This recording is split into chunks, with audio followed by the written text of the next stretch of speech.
What's going on, guys? It's a very awesome day today here, just about to be nighttime.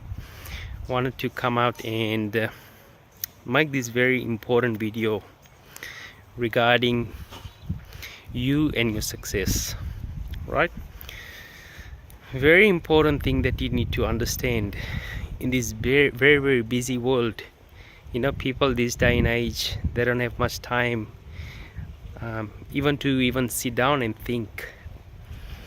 And what is it that makes a person super successful and someone else who is actually in the same business and they cannot become successful? What is it? There's a lot of books out there. There's a lot of people who have made videos about this particular topic, and on this video I wanted to shed some light on why do people succeed and get massive success, but someone who is even trying for maybe 10-20 years in the same business still not able to crack the code. What is it?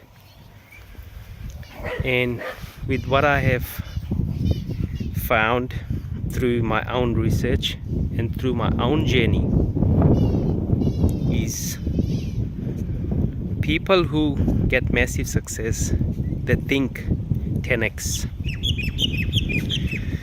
They think 10x all the time. And people who don't get massive success, they think very little. So evaluate your thought process, your thinking. What are you thinking daily? What are you doing day to day? What steps, what actions are you doing into your business, into whatever you're doing in your life? Always have the vision of 10x, because once you start thinking 10x, if you're thinking 10x and someone else is thinking 1x, who do you think will succeed? Person who is thinking 10x, because he will take 10 steps multiplied every time. Someone who's starting fresh and someone who's starting fresh at the same time, person who's thinking 10x will take 10 multiplied actions daily, consistently. So always think 10x. Always keep in the back of your mind, think big in whatever you're doing. Until next time, guys, hope you're crushing it. Bye for now.